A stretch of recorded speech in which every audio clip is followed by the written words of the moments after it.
musical gesture consists in modifying the values within this meter.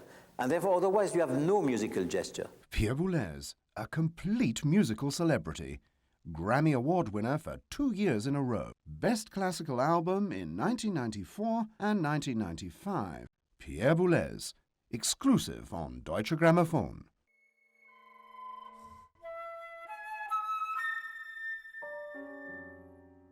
It was as a composer of confrontational music that was rigorously and severely structured in a post-serialist style that Boulez first emerged in the second half of the 1940s. Several years later, he was taking the then very challenging novelties of Schoenberg and Webern to even more extreme new lengths, but with a substantially different direction. To the surrealist texts of René Char, the epoch-making Le Marteau sans Maître burst on the unexpected musical world in 1955.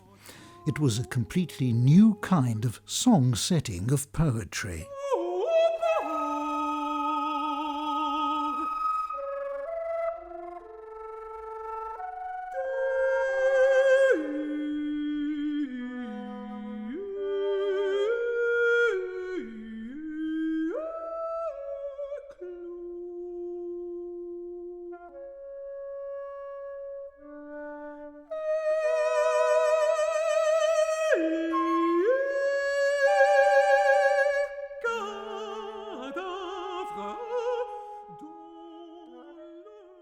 Boulez was using the voice as part of the instrumental texture to evoke the atmosphere of the texts rather than express the actual meaning of the words.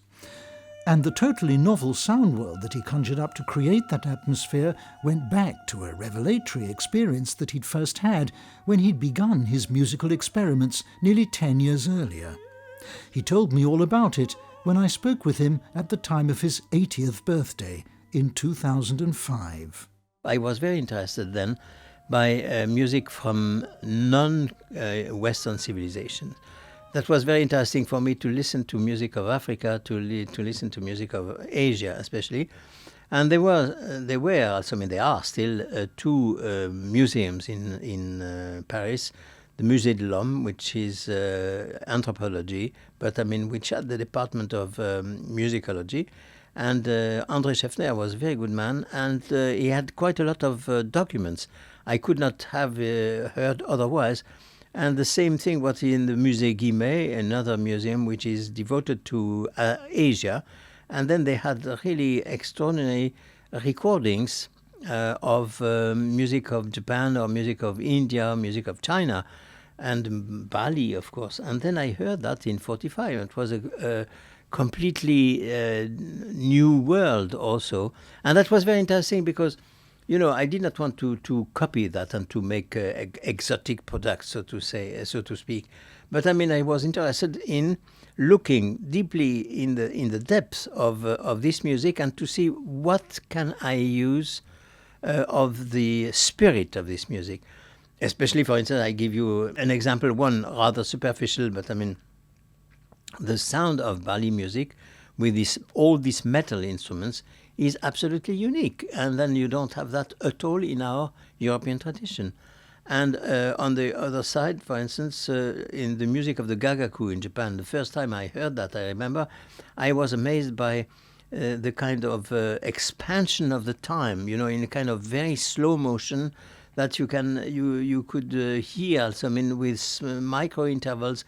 The refinement of the conception of time and interval was very striking to me. So I could give also many examples of music of non-European culture, which for me were as important as the music as the music of the European culture. Then also, I want in a kind of very theoretical direction to be sure of the basis and to go to the roots of the language. And it was a period very difficult and because very theoretical, not at all instinctive in this case. And then after that, I was aware very quickly that I could not go forever. This kind of very dry and theoretical direction. And therefore, I tried to do a synthesis between all the elements I had with a very solid organization, but in the same time, an organization which allowed me to be free in the same time and to accept a kind of free relationship between the objects, let's say, of my musical ideas.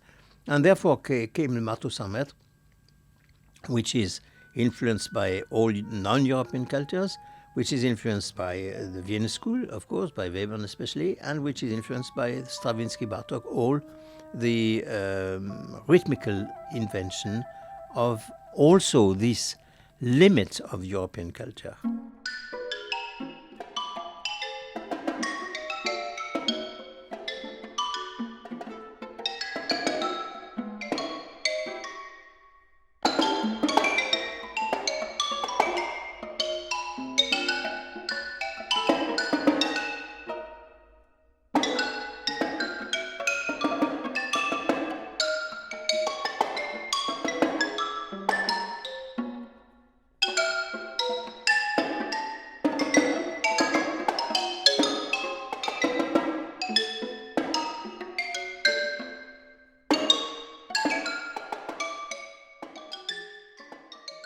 The young Boulez of Le Marteau Sans Maître wasn't only an innovator, he was in those days an iconoclast.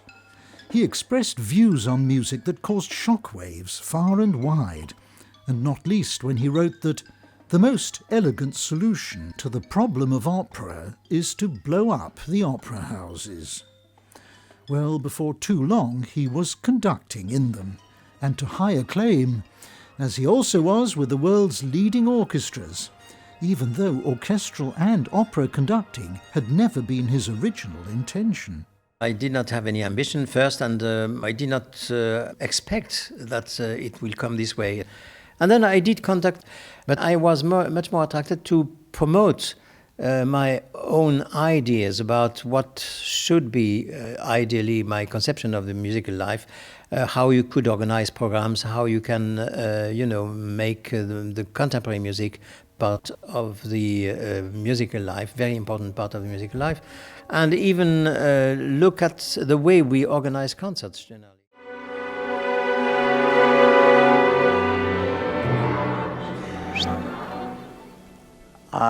The other day the articulation was not enough and then too much. Now we must find really the right way.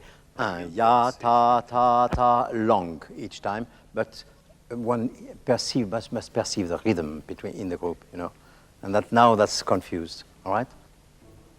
When the rhythm is not right, it shocks me. Really, I cannot stand it.